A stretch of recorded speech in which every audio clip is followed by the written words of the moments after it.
Hi, welcome back to the Inside the Valley podcast. We have a future guest coming up, which is Coach Blackwell. And man, he has been through a lot of college football programs. He has been at the FCS level, so technically the D2 level of college football. He's been through Conference USA, the ACC. Now he's at a big time program at Missouri.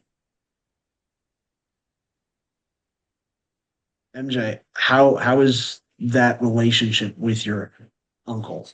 Full. I mean, growing up, it was honestly having being a coach's daughter and then like my uncle coaching was really I truly loved it. It was like with him, you had like two different worlds. So like my uncle, it would be like the supporting of it, and you just like make these like relationships with the guys on the team, and it was like they looked at me as like their little sister, or like my mom would make all these like baked goods and stuff, and she'd be like the mom of the team. So I think it was for me, it was the highlights of my childhood with my uncle and my dad coaching, and it was I really loved it. I wish I could kind of go back some days because it was just highlights of it, but it's brought me kind of to what I want to do now in sports. So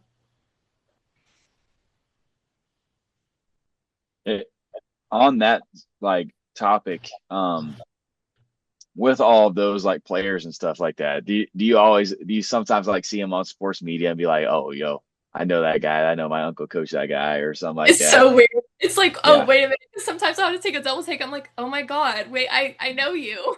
yeah, that's crazy.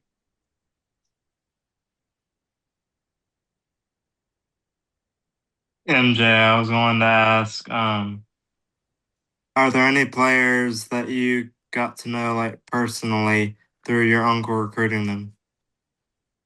I got to know some personally, but also I was a bit younger, and my uncle like moved a lot. Mm-hmm. So between like school and all that, it was a little hard, but we were still like at home cheering them on. But most definitely met players along the way. Some of them now I don't really remember, obviously, because I was a little girl, but Right. um, some people that um my uncle has coached before, like we're still in touch with.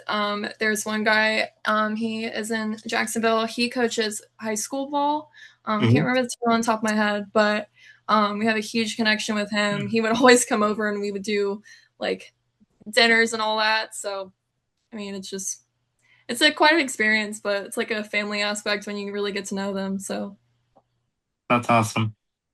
Oh, so a big media crisis type of thing that I've been seeing recently is kind of like it's not like huge crisis, but it's where like you have other people affecting pro athletes. Like I saw this thing recently. It was like Logan Paul calls out Miles Garrett for $1 million for a boxing ring match. oh Like, God. Bro, it's a cash grab. It's a cash grab. There's yeah, so many things that are a cash grab now. Like especially like the Pauls too. Oh my gosh, the boxing and oh, yeah, you can go down a rabbit hole with that. It's yeah, ridiculous. Like yeah. how much money is in that, and like it's just literally affecting like straight like wow, like why would I turn this money up? Like Miles Garrett, that would be insane too. That would bring so many Yeah. people to watch it. It would be insane. Miles Garrett's a massive dude. Yeah. And like, I mean, Logan Paul's taller. I think he's like 6'2", 6'3", but this guy is superhuman, Miles Garrett. Mm. Like I saw this video of him like at like a YMCA like basketball court, like windmill dunking on somebody. It's ridiculous. It's Yeah. ridiculous. I think a little bit like on like the criticism standpoint, I think definitely like towards the end, like the Clemson season was definitely some criticism with Dabo because there was so much. I think I saw like a lot of articles in the air like Dabo or like a lot of hate, like Dabo should be fired, like somebody knew, but it's just like I don't know. It's Yeah. very like everywhere with the criticism because it's crazy because on like the standpoint of like when looking at it like family, like my uncle, it's like how in my eyes it's like affects me because it's like how this person is getting so much criticism when like some people don't know him the way I do. So I don't know. If like looking on like Dabo's family standpoint, like I it definitely probably affects them. It's like someone that they care about, like they're getting this much criticism. So Yeah, I and feel there's like the kind of like a media is big also context to that because I mean, Dabo legit is they call Clemson the house that Dabo built. Like Clemson wouldn't be the team that won two national championships in the Dabo era. They wouldn't be anything with what Dabo has done. And then to call at him right now and be like, hey, he should be gone instantly after one bad season when he's brought us like 10 win seasons in a row. Yeah, I was gonna say the media is very like short term and like definitely overly dramatic. for sure. I've Definitely. noticed with the head coach situation at Clemson, some networks and outlets have wrote that Dabo needs to go, and that's so unfortunate these days. I mean, yeah, we went 7-6 last season, but for outlets like CBS, I mean, just like, come on, give Sweeney time to cook. Yeah, exactly. All right. A big test for this year though, because I mean, finally like kind of dipping his toes and going more into the transfer portal be a big kind of like test to how the next few seasons will come if he, of course, performs well. All right. Now we're going to transition to a segment where we're going to bring Coach Blackwell on. And I'm Yes. really looking forward to asking him a question. It's going to be a really good time. So yeah, we'll see you then.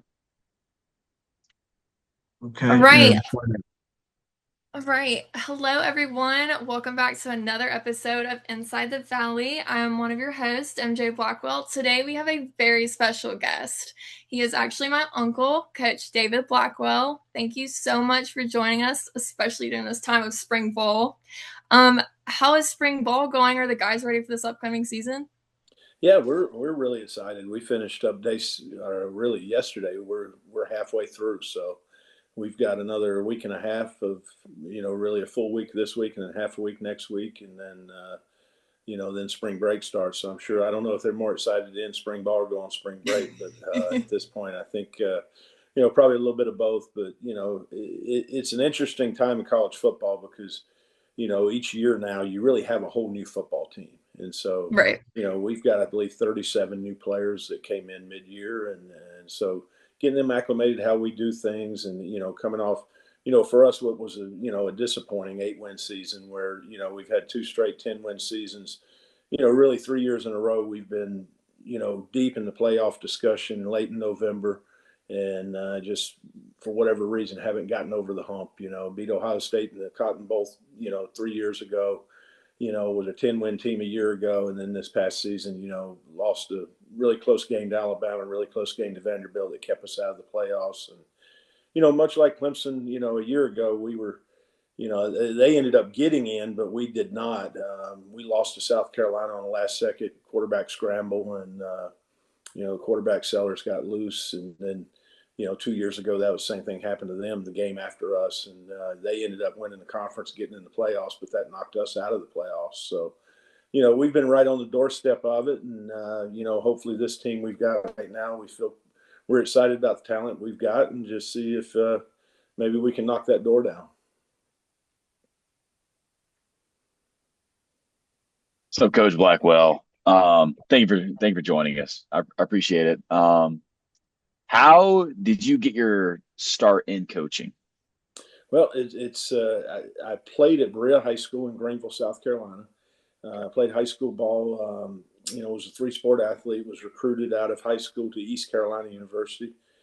Played as a freshman up at East Carolina, and then during fall camp my sophomore year, I had a really serious neck injury that ended my coaching career or ended my football career, and it was really the worst thing ever happened to me from a football standpoint, but it was the best thing ever happened to me from a career standpoint. And so I spent a season as an assistant strength coach, just kind of helping out in the weight room, and realized I didn't want to do that, and went and met with the head coach and asked if I could, help coach. And I became a student assistant for my last 3 years there. And the last 2 years there, I actually coached my own position. And so it kind of springboarded me into coaching. And, the injury really, I wasn't ready to give up football, and I didn't really know at that time. I was majoring in exercise physiology, but I really had no clue, what I wanted to do with my life. And as soon as I got injured, it was like, I want to stay involved with football somehow. And so it kind of opened that path to coaching.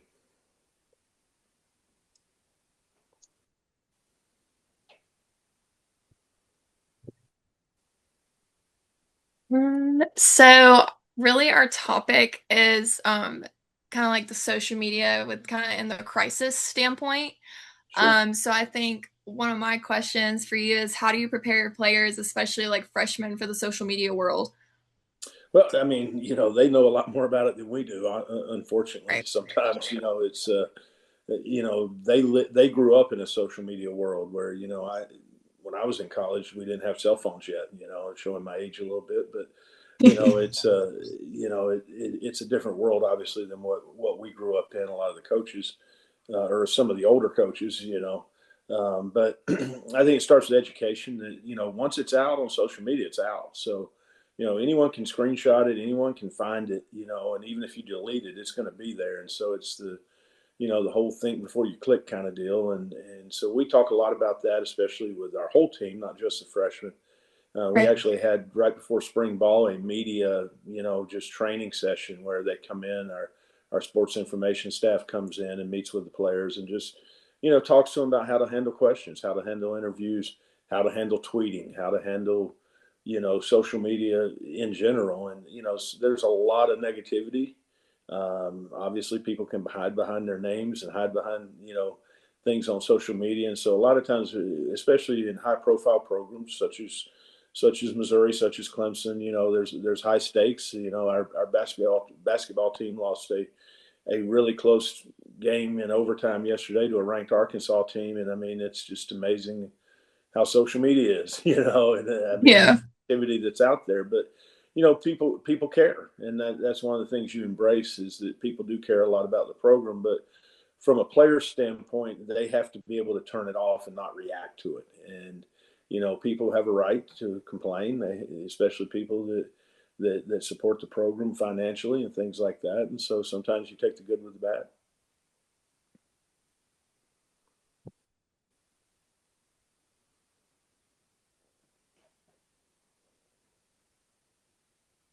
I'll Caleb, just you go got one? ahead. Okay. With kind of like you talking about it, social media and how college football is changing. With you being a coach in college football throughout the years, it changing. How have you had to adapt and kind of change your coaching/recruiting style to that? Well, I think it's recruiting is still obviously there's there's a lot of money involved in recruiting nowadays, but it's still about building relationships. So when the money's equal, the relationships matter. There's going to be obviously there you have to filter through players that are really looking for the biggest payday they can get, or guys that are you know looking for something different. And it's no different with players. We're in an era where I think everything evolves. The iron fist coach of years ago that it was do it my way or the highway, holding the players hostage with fear and over their scholarships or those days are long gone. And you either adapt as a coach or you're out of the profession. I mean, that's really how it is. And I still find players want to be coached. They want you to coach them hard, but they want you to love them hard too. And so if they know you care and they know you have your best interest at heart, it's kind of like taking medicine. Sometimes doesn't always taste good, but it will make you better. And that's kind of what we talk about with coaching is, if you'll accept coaching and take coaching, it'll make you better. And but you have to earn trust, just like anything else in life. Trust is coaches are bad about asking players to blindly trust them, even when they don't know them.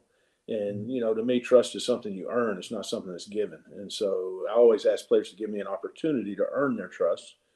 And then once you earn their trust, then there's a partnership there. And obviously you're in a leadership position.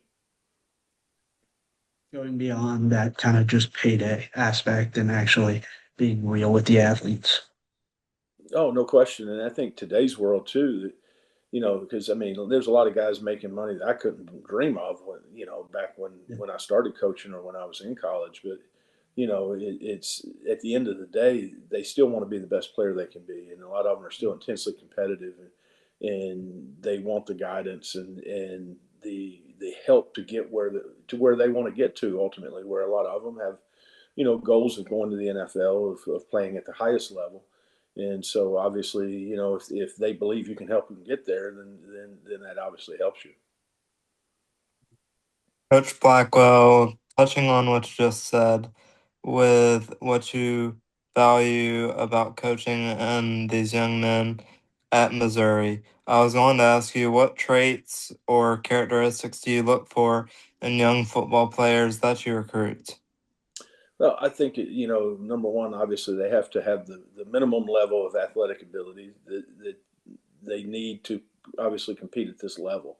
The much like at Clemson or in the SEC. I mean, I coach defensive line. It's an offensive and defensive linemen's league. I mean, we've had the top 4 offensive linemen selected in the draft last year came out of the SEC, and 4 of the top 7 defensive linemen that were selected in the draft last year came out of the SEC. So, when you bring a young man in here, obviously they have to have the size, the athleticism to compete at this level on the offensive and defensive lines. And then, you look for guys that are highly motivated, self-starters, guys that, honestly, I mean, you have to look at where the give and take is. If a guy has struggled a little bit in school or with certain subjects, there's got to be things to help overcome that. And so, if a guy's 6'2" and you're looking for a guy to be more 6'3" or 6'4", then he has to have special traits in other areas, to overcome that. And so I think it's kind of you're looking a little bit at everything: character, family background, and then look at players that you've had success with and what backgrounds do they come from. And then to me, it's always the player itself is, how strongly are their goals and where do they want to get to, and get to know that guy and know what makes him tick a little bit, because you want people that are self-starters. You want guys that are highly motivated, and then when you turn on the film, you want people that are relentless. That are going to play extremely hard, play physical, and play at a high level. And so I mean, I think you dig into everything. It's different these days, where in the old days you had time to grow guys up, and where you could be patient and you could take a chance on projects or this or that. In today's world, it's like the NFL is, where you're investing a lot of money into these players, and so you really dig deep into the character, into the background, into the things like that, because again, it's a different era of college football. That's valuable insight. Thank you, sir. Yep. So, since we're on the topic of recruitment, how would you say that the transfer portal changed the way you build and maintain your roster? Well, I think you don't build a program anymore. You build the best team you can. And so year to year, it's not about, we used to have, when I was at Clemson, I spent 6 years at Clemson on staff there. We had a 4 or 5 year plan as far as recruiting, where, we're going to take this many D linemen this year. The following year, we're going to take this many, and we're going to keep growing and building our program and our team. And I think that, now it's about, just like, we just brought in 37 to 40 new players or whatever it was on our football team. It's about building the best team in January that can compete in August for the following year. And you're not looking 2 or 3 years down the road anymore. You're looking 1 year at a time. How do I build the best team? All right. And then, I'm in a fortunate situation here right now. I've got 8 scholarship defensive tackles. 7 out of 8 are guys that have grown up within our program. They're not guys that transferred in. I have 1 transfer in the room, which is highly unusual in this era of college football. But I do think that, it's just a different, and again, the people that adapt and have adapted fast are being successful. But, it's not about building programs anymore as much as it is about building the best team you can build. Thank you. Mm-hmm. I think shifting a little bit of gears a little bit, what are your thoughts on NIL, especially with some of the players, and do you think it creates any problems or a bit of a distraction? Well, I think it's still kind of a relatively new thing. Really, it's really blown up in the last 4 or 5 years. Where it's gotten to the point where it's some of the salaries are large. Especially one. I mean, people see them publicly and things like that. I think you got to be careful within your team. It's hey, the locker room stays the locker room. Business is business. So when you deal with business, you deal with the GM, you deal with the head coach, You keep the assistant coaches out of it. You keep the players out of it, and your business is your business. It's not anybody else's business. It's no different than any corporation you have where, there's going to be people making more money than other people, and so at the end of the day, I think, there's going to always be some things you have to work through, but you've got to look at it more from a business model. People in a business aren't going to walk around telling each other how much they're making or talking about their salaries or talking about those kind of things. And I think it's got to shift more to that way. And in the NIL world, it's definitely different because, these are things we never had, 6, 7 years ago, you didn't deal with, but it definitely can affect your locker room if you allow it to. And so one of our things here is, the fourth floor of our building is where the coaches' offices are, and business is on the fourth floor. The first floor is the players' locker room and the training room and weight room and things like that. And that's where, the guys interact with each other. And so it's all about the brotherhood when you're on the first floor. It's all about business when you're on the fourth floor. Transitioning to a life lesson aspects of the football in your position, what life lessons do you hope your players learn from the game of football? It's not easy, and nowadays people are, wow, it's no different than coaching. People look at what coaches make around the country and they say, oh boy, they have a great life. They have a great lifestyle. Well, there's, today's, I'm off today. I was off last Sunday. That was the first day off I've had since really the bowl game, because of the transfer portal, because of recruiting, having official visits, junior days, things like that. We were there last night till 7:00, 7:30 last night on Saturday night. We practiced at 10 a.m. or 9 a.m. on Saturday, but we had a junior day. We had recruits on campus. So we came back, watched the film. We had today off. I actually went up and met with a player earlier and went through the tape with him that he wanted a little extra work, and I had to prepare my meeting for tomorrow morning. So, you're off today, but you're not off today. And so it's just, there's a lot of work that goes into it. And it's no different for the players. They're excited about spring break coming up in a few weeks, but I mean, they've been going 6 a.m. workouts since they came back from the bowl game in January and haven't had much time off. And then, they'll get a little bit of time spring break. They'll get a little bit of time in May. And then, when the summer hits and summer conditioning and getting ready for the season, I mean, our team will get 4 or 5 days around, throughout the summer, and then maybe 1 or 2 days around the 4th of July. But I mean, they're there and they're working every day. And so they sacrifice an awful lot to be a part. There's a lot that goes into being a championship team in the SEC or the ACC or a major conference. And so, they put a lot of hard work into it. And so I think taking from it is, when you really want something and you really, when you have high aspirations and high goals, you got to work for it. And I hope that's the part that, they come out with, kind of the brotherhood, the camaraderie, you meeting people from all different parts of the country, from different walks of life, people that grew up different than you did, becoming a team, and learning to lean on people that you really didn't know a whole lot about or were very different from, and then, taking that into your life, I think is an opportunity for you, to be a highly motivated person that hopefully will help you succeed in life outside of football. Thank you. Mm-hmm. Kind of touching on what you were mentioning previously, do you think your previous experience of being a former Division I football player plays any kind of role into the way you coach, but also problem solve with your players and on the field? Yeah, I mean, I think you always draw from that experience of your past and being a player. But, there are a lot of very, very successful coaches nowadays that when I played, it was unheard of almost for Steve Logan at East Carolina was our offensive coordinator, became our head coach. And he was the first head coach I actually worked for in college.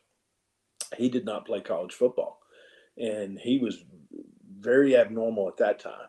Where nowadays it is becoming more and more normal that you get, coaches that maybe played high school ball, were student assistants or managers in college that got around the game, stayed around the game. Much like me, that, I had an injury.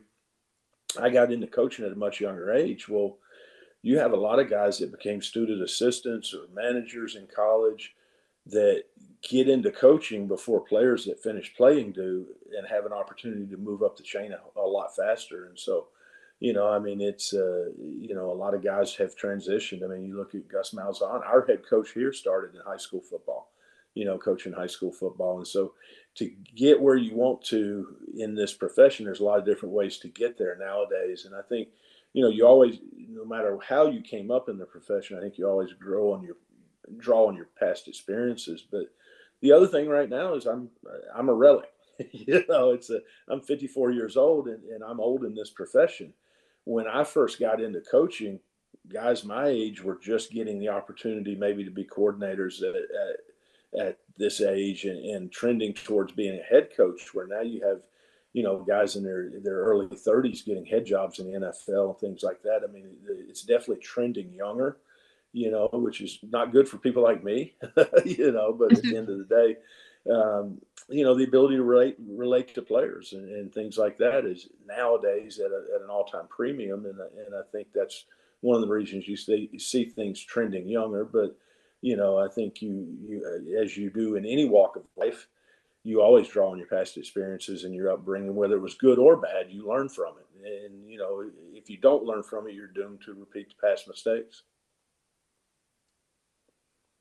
Touching up on what you said, Coach, on your past experience, do you have a favorite stop besides Missouri that you were able to live and experience that you could share?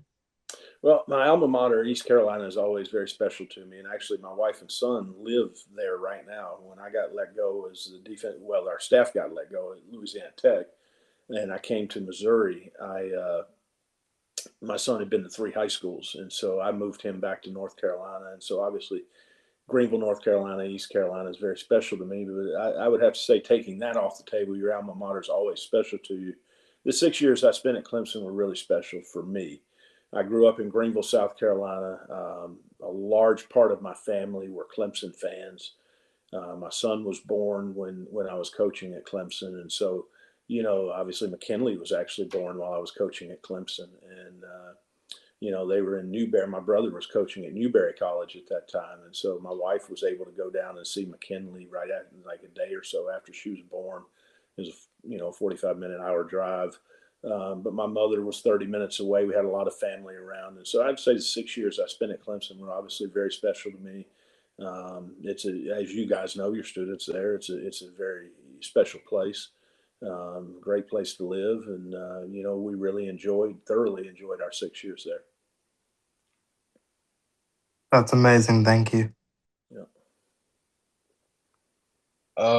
What would you say is like one misconception fans or media have about college football coaching? I think that, you see the glitz, the glamour, the glory, the fun parts. I don't think people realize how hard you work and how devastating it is to fail. And I think sometimes, media and fans especially pile on. Nobody wants to lose. You put a lot into it. And the players, the coaches, I mean, the support staff, all the way down to, the video staff, the trainers, the managers. I mean, we all put so much into it and give up so much of your time that when you're not successful, it's devastating. And, it's almost like people think that you're not hurting bad enough, that it's, and the other side of that, I think, is that, when media piles on coaches, when things aren't going well and things, sometimes people forget that you have families, and so, I mean, we went through some rough patches, my first year at Clemson. We were really close to, probably the end. And then, we lost to Wake Forest at Wake Forest. And the next week, I mean, it was a rough week. I mean, people had for sale signs in their yards. I mean, there were fans on social media calling for everybody to be fired. I mean, it was rough. And, we turned around and beat number 3 Florida State the next week, beat Duke, blew South Carolina out 63-17, beat Tennessee in the Peach Bowl, and kind of turned everything around. And all of a sudden you're a hero again, but the negativity, I think sometimes people don't realize how it affects the kids in the family. You know, your kids are at school, they're hearing, you know, kids don't know any better. My kids, you know, my son used to have guys sleep over, and they were big Auburn fans. And the things they would say about Gus Malzahn, you know, they were spitting out what their dad was saying at home, you know, and it was, you know, it was really eye opening to me because, I mean, they were great kids, great family. Their dad was a great guy. Their grandfather was a great guy. They were huge Auburn fans. The family was, and they would come to our house. And I mean, it was like, you know, oh, Gus Malzahn, he's this, he's that, he's that. And I'm like, you know, they're just spitting out what they're hearing at home. But that's what your kids hear at school from, you know, kids, you know. And so in the lunchroom, they're sitting there telling them, your dad's terrible. My dad said, your dad doesn't know what he's doing, you know. And so it's, you know, again, just remembering that people do have families. I think that's probably one of the things. It is a business. And obviously, look, we know what comes with the territory, but our families don't always sign up for it, you know. Come at me. It's all right. I think ending on a bit of a note on this, but what would you say is your biggest challenge and your biggest accomplishment that you face in your college football as a coach career? Sorry, can't speak words. In your career so far. Oh, you know, I mean, I think, God, there's so many special ones. I mean, you know, the bowl games through the years, the national championship game when I was at Jacksonville State, losing that game was rough, you know, but to make it there was obviously a huge accomplishment. You know, I think there's, you know, I mean, the last 3 years here, man, just being right there on making the playoffs and not making it, you know, has been a huge challenge and been devastating. But I think, you know, there's so many good memories, you know. I think some of the ones to me have been seeing guys that have gone on to be really successful post football, outside of football, getting their degrees, raising families. You know, that's the beauty of Facebook. I mean, I see guys all the time on Facebook that, you know, played for me, that are very successful, have families, have own businesses, you know, or working, doing things that you stay in touch with them. I mean, there's so many former Clemson players that, David Dunham down in Florida he owns his own business. You know, Anthony Waters has been very successful. I mean, there's just so many of them through the years, guys that I was so close to and really so proud of. Roosevelt Nelson's a very successful high school coach in Alabama, or excuse me, in South Carolina, you know, but just I think the player's success is more important to me, you know, than my own personal success. And obviously, I've had a lot of success through the years. I've coached in a lot of bowl games, you know, multiple times in the Peach Bowl, the Gator Bowl, you know, some great bowl games. Have been to the national championship game, you know. But I think to me, it's all more about the players and the success they have post football that has been, you know, probably the most fun and the relationships you build and hopefully continue to build. Well, thank you so much for your time. So good to see you. Haven't seen you in a Yep. while, but thank you so much for coming on here and doing this. No problem. We appreciate you having me, and you guys take care. Thanks. All right, Thank you thank so you. much, Thanks so Good luck. much. Coach Blackwell. Thank you. Thank you. All right.